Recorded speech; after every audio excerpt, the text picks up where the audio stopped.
વડોદરા શહેરમાં સ્થાનિક સ્વરાજ્યની ચૂંટણીઓ દરમિયાન લોકશાહી મૂલ્યોને સિદ્ધાંતોના ભંગના આક્ષેપોને લઈને કોંગ્રેસ દ્વારા લોકશાહી બચાવો ધરણા કાર્યક્રમનું આયોજન કરવામાં આવ્યું।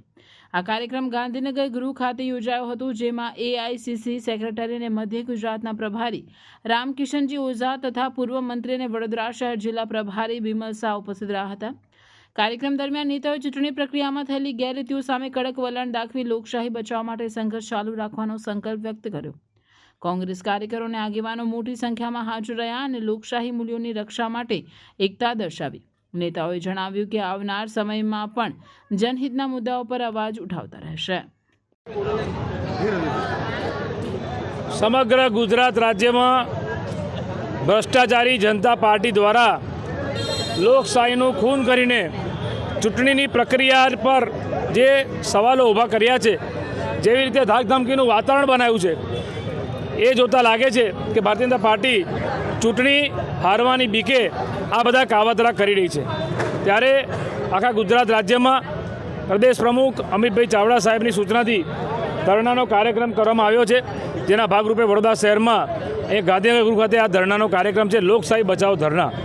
કારણ કે લોકશાહીમાં સૌથી મોટો તહેવાર એ ચૂંટણી છે અને ચૂંટણીની પ્રક્રિયામાં સરકારી મશીનરીનો દુરુપયોગ કરીને ભાજપ જે ષડયંત્ર કરી રહી છે એની સામે અમને સખત શબ્દમાં વાંધો છે અને માટે આજે ગાંધીજીની પ્રતિમા પાસે અમે અહીંયા ધરણા પર બેઠા છે। કારણ કે આ મહાત્મા ગાંધીએ જેમને આ દેશને અંગ્રેજોથી આઝાદી અપાવી હતી, સત્ય અને અહિંસાના રસ્તા પર, અમે પણ મહાત્મા ગાંધીના માર્ગદર્શન માર્ગ પર ચાલનારા લોકો છે અને ગાંધી બાપુના રસ્તે આજે અહીં ધરણા પર બેઠા છે। કારણ કે આપણે આ બીજી આઝાદીની લડાઈ લડી રહ્યા હોય, અંગ્રેજોનું જે શાસન હતું એવું એના કરતાં પણ વધારે ક્રૂર શાસન એ આ લોકોનું જેવું લાગે છે, ત્યારે એને અમે સખત વખોડીએ છીએ અને માટે આજે અહીં લોકશાહી બચાવો ધરણાનો કાર્યક્રમ કર્યો છે। પ્લે કાર્ડ, બેનર સાથે, સૂત્રોચ્ચાર સાથે અમે આ ધરણાનો કાર્યક્રમ રાખ્યો છે, જનતામાં જાગૃતતા લાવવા માટે, પ્રજામાં જાગૃતતા લાવવા માટે। આમ તો વડોદરા શહેરમાં લોકોમાં જે જાગૃતતા આવી છે, જે રીતે પ્રજાએ મન બનાવ્યું છે પરિવર્તન લાવવાનું, અને માટે જ ભાજપને ખબર પડી ગઈ, એમને જે સર્વે કરાયો કે એમાં લાગ્યું કે ભાજપ કોર્પોરેશન એમાં વોર્ડ એમના હાથમાંથી કોર્પોરેશનની ખુરશી ખર્ચી રહી છે, ત્યારે આવા કાવાદા અને ષડયંત્ર કરીને જીતવા માટે આવું ષડયંત્ર કરે છે, એનો અમને વિરોધ છે।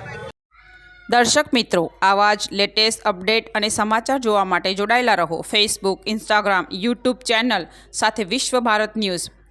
દેશ વિદેશ તેમજ ગુજરાત રાજ્ય, જિલ્લા અને તાલુકા વિસ્તારના તમામ સમાચાર અને જાહેરાત માટે આજે જ સંપર્ક કરો। સામાજિક, ધાર્મિક પ્રસંગો, આકસ્મિક ઘટનાઓ અને ગેરકાનૂની પ્રવૃત્તિઓ તથા ભ્રષ્ટાચારની પોલ ખોલવા માટે સંપર્ક કરતા રહો।